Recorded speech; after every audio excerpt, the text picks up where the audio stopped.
भक्त बलराम दास पंचसखांकर जो मुख्य थे आप भक्त बलराम दास तांकरी जन्मपीठ एरबंग ग्रामर गोप ब्लॉक एरबंग कोणार्क ठार मात्र 10-12 किलोमीटर दूर आप आसुँच पीठरे आसी पहुँचिक भक्त बलराम दास जन्मपीठ को देखी जातु केमी अवस्था अच्छी आप आसतु मो सहित मुझे देखी भक्त बलराम दास जन्मपीठ आसतु मो सहित आप देखुं भक्त बलराम दास जन्मपीठ एरबंग ग्राम गोप आप गोप ब्लॉक पंचायत यहाँ एरबंग पंचायत देखुं ये आपणकर बलराम दास जन्मपीठ पर्यटन ये आपणकर पर्यटन क्षेत्र करने प्रचेषा चली आप देखुवे 2011 मसीह ग्रामवासी उद्यम आपणकर योजना आरंभ होती आपणकर सेत माननीय मंत्री आम बर्तमान देखु आम बर्तमान आप देखुं भक्त बलराम दास प्रतिमूर्ति भक्त बलराम दास जो आप जन्मस्थान से गोटे मंदिर तैयारी कौन भाई कहे कौन इटी बलराम दास स्मृति में गोटे जगन्नाथ मंदिर या जगन्नाथ मंदिर जो नीति नियम अनुसार पूजा पाती ठाकुर आम जो श्री जगन्नाथ बड़ा ठाकुर जो भाया पूजा पाती पूरी जगन्नाथ जगन्नाथ मंदिर जो भाया पूजा पाती एठी भी से भाया पूजा नीति एठी अवलंबन करा जाए यार मुख्य ये से भाया जिनस ये अच्छी आठिकार जो परिवेश अच्छी आप देखिले निहाती आपन को मनमुग्धकर लगे आठी बलराम दास जन्मस्थान यहाँ पाखे किसी उन्नतिमूलक कार्य विभिन्न सरकार अमल जहाँफल कि बर्तमान यही स्थिति अंचलटी अच्छी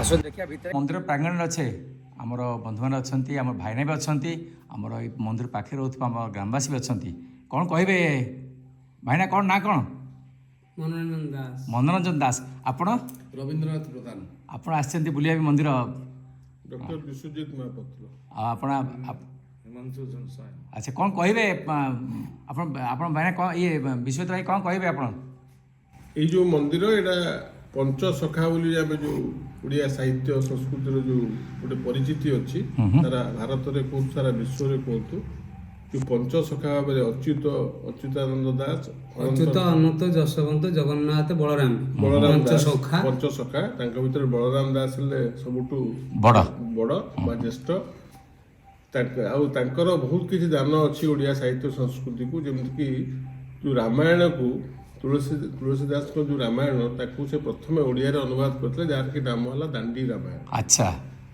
ता छड़ा से लक्ष्मी पुराण भी रचना करते छड़ा गीताकर भी ओडिया अनुवाद सी भगवत गीतार भी ओडिया अनुवाद भी करछन्ते अच्छा गीतार कर से बहुत पिला बहुत काम कर सान पिला शिक्षा प्रसार प्रचार प्रसार हम शिक्षार प्रचार प्रसार हम जो पंचसखांकर जो साक्षीगोपाल पाखे जो आमर जो विद्यालय थी मनोविद्यालय थी सेठी भी अवदान अच्छी यही जो अनुभूति को लेकिन से मनोविद्यालय आरंभ करते साक्षीगोपाल ठारे ये बलराम दास स्मृति में परवर्ती अवस्था जगन्नाथ मंदिर निर्माण होती जगन्नाथ मंदिर जो नीतिकांति जहाँ भी हुए पूरी सी जगन्नाथ मंदिर नीतिकांति अनुसार से अनुसार हुए ये बलराम दास निजे जड़े परम भक्त थे श्री जगन्नाथ बलराम श्री जगन्नाथ सेवार निजी नियोजित करते जो समर्पण करते ये अंचल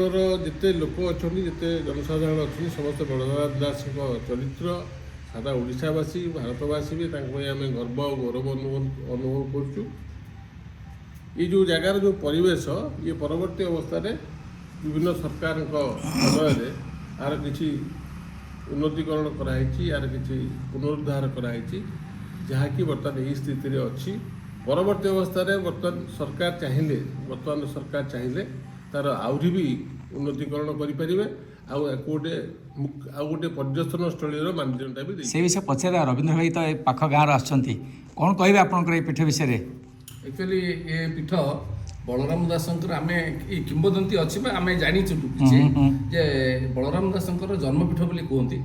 ଏଠି ବଳରାମ ଦାସଙ୍କର ଗୋଟେ ଡିହ ଥିଲା ଏଇ ପାଖାପାଖି ବୋଲି ଆମେ ଯାହା ଆଚ୍ଛା। ଶୁଣିଛୁ, କିନ୍ତୁ ସେ ଲୋକଲୋଚନକୁ ଆସିପାରି ନାହିଁ। ଆଉ ତାପରେ ଏଠି ବଳରାମ ଦାସ ପ୍ରତିଦିନ ଜଗନ୍ନାଥ ଦର୍ଶନ କରନ୍ତି। ଆଚ୍ଛା। ଏଠୁ ସେ ପ୍ରତିଦିନ ଯାଇକିରି ସେଠି ଜଗନ୍ନାଥଙ୍କ ପାଖେ ଦର୍ଶନ କରିକି ପୁଣି ସେ ଏଠିକି ଫେରନ୍ତି। କେମିତି ଯାଆନ୍ତି, ଏତେ ବଡ଼ ନଦୀ ଭଲ ମନ୍ଦ ଏଗୁଡ଼ା ସବୁ କେମିତି ପାର ହୁଅନ୍ତି, ସେଇ ଜିନିଷ ଗୁଡ଼ାକ ଆମକୁ ଅଲୌକିକ ଭଳି ଲାଗେ। ଯେଉଁଟାକି ସେମାନେ ତାଙ୍କର ମାନେ ପବନ ଭଳି ସେମାନେ ଯାଆନ୍ତି। କିନ୍ତୁ ଲକ୍ଷ୍ମୀଙ୍କର ଏଠି ଆଗରେ ଅଛି ତାଙ୍କର ଗାଦି, ବଳରାମ ଗାଦି, ଯେଉଁଟାକି ସେଠି ଦେହତ୍ୟାଗ କରିଥିଲେ। ଆଚ୍ଛା। ଲକ୍ଷ୍ମୀଙ୍କର ଗୋଟେ ଅଭିଶାପ ଥିଲା ଆଗରୁ ଯେ ତୁ ମୋତେ ଦର୍ଶନ କରିପାରିବୁ ନାହିଁ।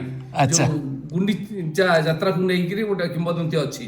ତେଣୁ ସେଇ କିମ୍ବଦନ୍ତୀକି ନେଇକି ସେ ଯିବା ବାଟରେ ଦେହତ୍ୟାଗ କରିଥିଲେ। ସେଟାକୁ କହୁଛ, ସେଇ ଜାଗାଟାକୁ କହୁଛନ୍ତି ବଳରାମ ଗାଦି। ଆଚ୍ଛା, ପାଖରେ ଅଛି ଏଇଟା। ଏଟା ଅଛି ଏଠୁ 2 କିଲୋମିଟର ଦୂରରେ ଆଚ୍ଛା। ଏଠି ଅଛି। ଏଠି ଅଛି ମୁଁ ଏତିକି ତାଙ୍କର ବିଷୟରେ।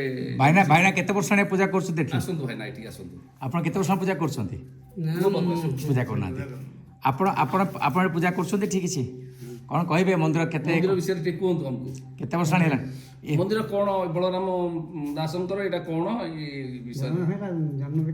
ଜନ୍ମପୀଠ। ଆଉ ଟିକେ କୁହନ୍ତୁ ବୋଲିକି।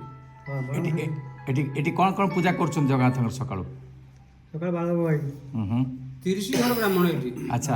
ଅବକାଶ ପରେ ବାଳକ ଭାଇ, ହୁଁ। ତାପରେ 10ଟା ଗୋଟେ ସକାଳୁ ଭାଇ, 12ଟା ଯେମିତି ଜଗନ୍ନାଥଙ୍କର ମନ୍ଦିର ଯେମିତି ହେଉଛି ସବୁ ସେମିତି। ହଁ, ବସନ୍ତୁ। ଠିଆନ୍ତୁ। 12ଟା